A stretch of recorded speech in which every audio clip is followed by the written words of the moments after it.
Olá, meus irmãos, minhas irmãs, espero que esteja tudo bem com vocês.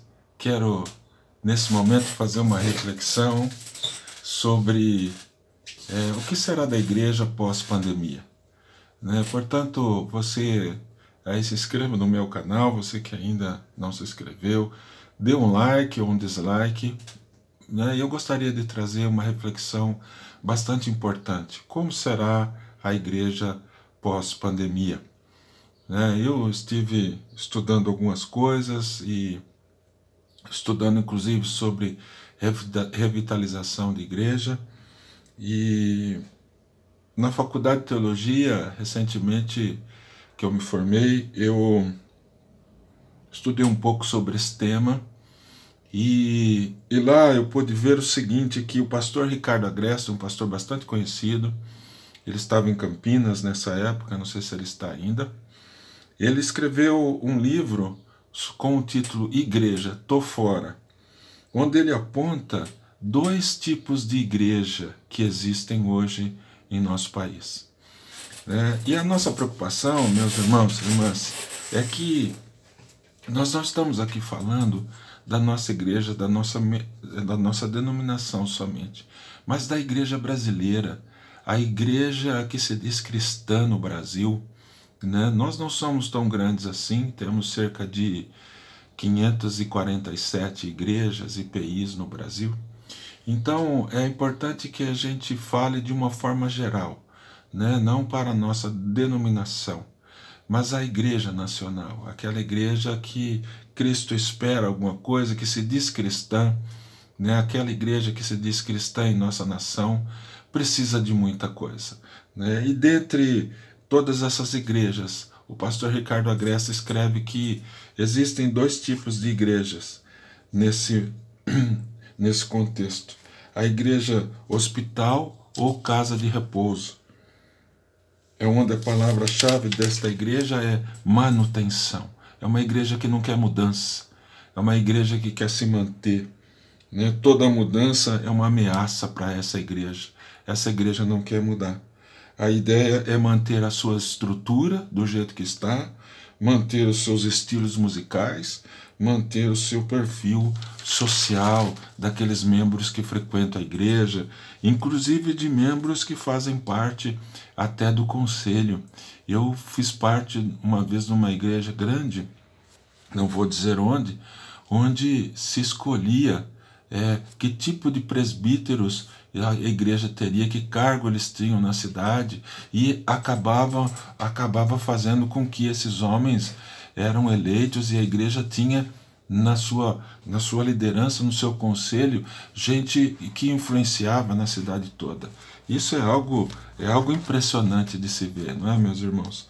Outra igreja que o pastor Ricardo Agreste diz é igrejas, pequenas empresas e balcão de serviços, onde a palavra-chave desse tipo de igreja é satisfação, satisfazer as pessoas, onde os seus líderes fazem de tudo para agradar a sua clientela, agradar os seus membros.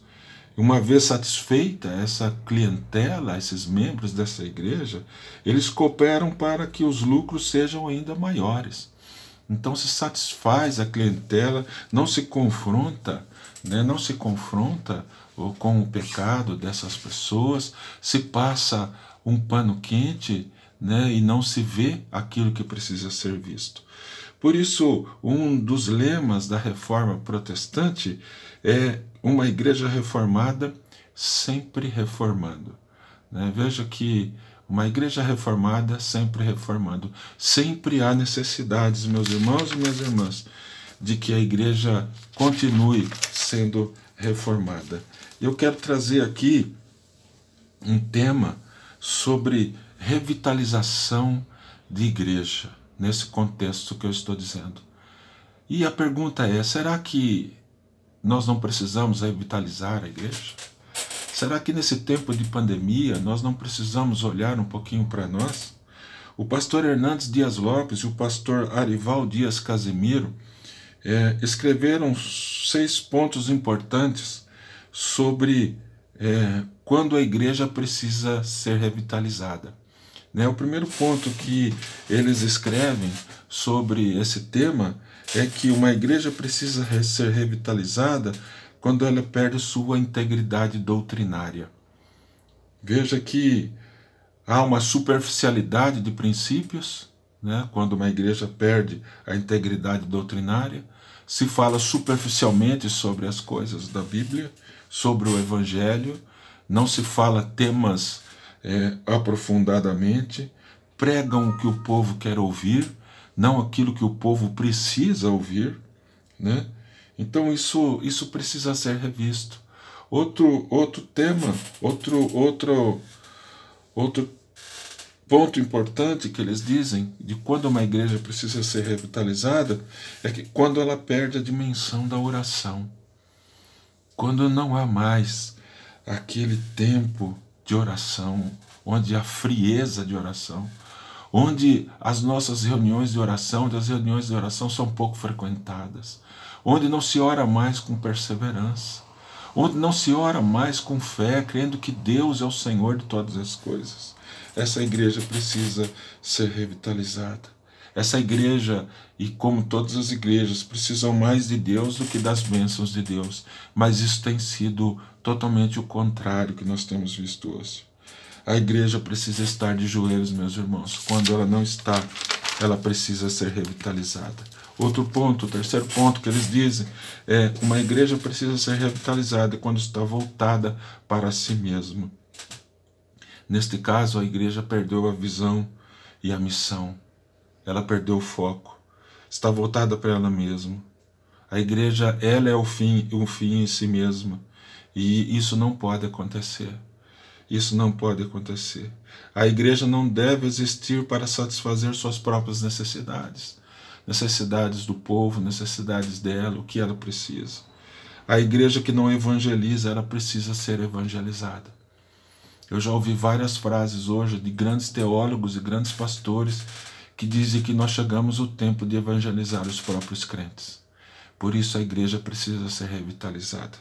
O quarto ponto aqui, uma igreja precisa ser revitalizada quando os crentes se tornam consumidores. Veja, isso tem se tornado algo muito grande também. Os crentes querem ser servidos e não servir. Querem ser consumidores. Outro ponto que eles dizem é que uma igreja precisa ser revitalizada quando se torna estéril. Uma igreja que não forma outras igrejas, não geram outras igrejas, não geram congregações, nunca abriram um ponto de pregação, vivem para elas mesmas. Uma igreja se torna estéril, sem gerar outras igrejas. Essa igreja precisa ser revitalizada. Uma igreja precisa ser revitalizada, meus irmãos e minhas irmãs, quando as formas rígidas tomam o lugar da essência, onde não há mais amor, onde há rigidez, onde se idolatra o método, que ela prega o Evangelho. Não podemos ficar presos, meus irmãos, à forma, onde existe uma forma que ninguém muda mais. Ninguém muda mais. E o que revitalizar? Aí vem, eles falaram de 6 pontos que uma igreja precisa ser revitalizada. Agora vem aqui o que revitalizar, o que precisa ser revitalizado. Eles começam com a liderança. A liderança. Sem revitalizar os pastores, não há como revitalizar a igreja.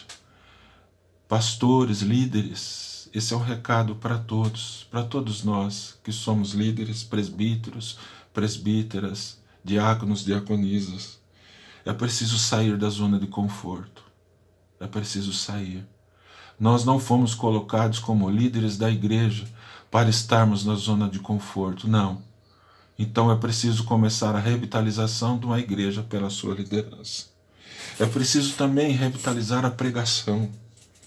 Precisamos rever a comunicação do Evangelho quanto à linguagem utilizada. É preciso entender o público-alvo, é preciso trazer uma linguagem que todos entendam, é preciso revitalizar, não falar diferente daquilo que a Bíblia diz, não é isso, mas é revitalizar a forma de falar, a forma de pregar, a forma como alcançamos e vamos alcançar as pessoas. Será que estamos sendo comprometidos? Precisamos fazer pontes entre o Evangelho e a cultura local. Não precisamos concordar com a cultura local, mas precisamos, através da nossa pregação, fazer uma ponte entre o Evangelho e a cultura. A terceira coisa que é preciso revitalizar agora é a missão. Revitalizar o conceito de missão. A missão é de Deus. A igreja está inserida dentro dessa missão. Não é a igreja que tem uma missão, mas é a missão que tem a igreja. Precisamos cumprir o ID de Deus, pregar para fora das quatro paredes, não ficarmos idolatrando os nossos templos.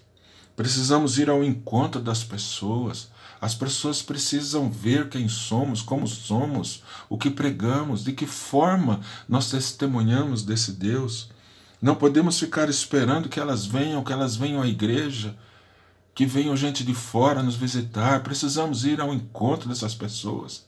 Hoje temos, pelas redes sociais, temos alcançado muitas vidas inclusive das cidades onde estamos. Quando terminar essa pandemia, precisamos ir atrás dessas pessoas. Precisamos buscá-las, trazê-las para perto de nós. Precisamos também revitalizar a estrutura, diz os pastores. Precisamos de estruturas práticas, de estruturas funcionais. Precisamos que nossos templos sejam acessíveis às pessoas. Precisamos que serem acessíveis aos portadores de necessidades especiais. Precisamos receber a todos, ter lugar para todos na igreja. Precisamos revitalizar também a liturgia. Somos uma igreja reformada e temos uma herança litúrgica que precisa ser preservada. Mas isso não nos impede de atualizarmos, de contextualizarmos a liturgia para os nossos dias. Não impede, mas precisamos ter uma liturgia adequada à palavra de Deus. Meus irmãos, esses são os 5 pontos, os 5 itens que devemos revitalizar. Eu creio que precisamos pensar nisso. Eu, como presbítero, e se Deus me abençoar como futuro pastor, eu sempre tenho me preocupado como presbítero. Sempre que fui presbítero do conselho, sempre me preocupei com isso. Sempre me preocupei com a igreja, com a maneira com que a igreja está atuando nas diversas classes, né? Procurando novos líderes, procurando pessoas para que possamos estar visualizando de uma forma macro aquilo que está acontecendo com as crianças, com os pré-adolescentes, com adolescentes, com os jovens, com os adultos, com os idosos. Meus irmãos, por isso esse tema tão importante que não morre, esse lema da reforma protestante, uma igreja reformada, sempre reformando. Meus irmãos, que você possa orar pela igreja, você possa orar. Você que não faz parte da IPI do Brasil, você que faz parte de outra denominação, ore pela sua igreja, ore para que tenhamos sabedoria e discernimento, porque voltarmos da mesma forma que nós estávamos, não podemos mais. É preciso rever as coisas, precisamos revitalizar a igreja, precisamos revitalizar os 4 cantos da igreja para cumprirmos a missão do Senhor e evangelizarmos esse mundo tão distante de Deus. Irmãos, que Deus te abençoe, que Deus te guarde, que você possa refletir. Ore pelos seus líderes, ore pela sua igreja, ore pela igreja nacional. Ore, uma igreja reformada, sempre reformada. Que Deus te abençoe, que Deus nos abençoe. Amém.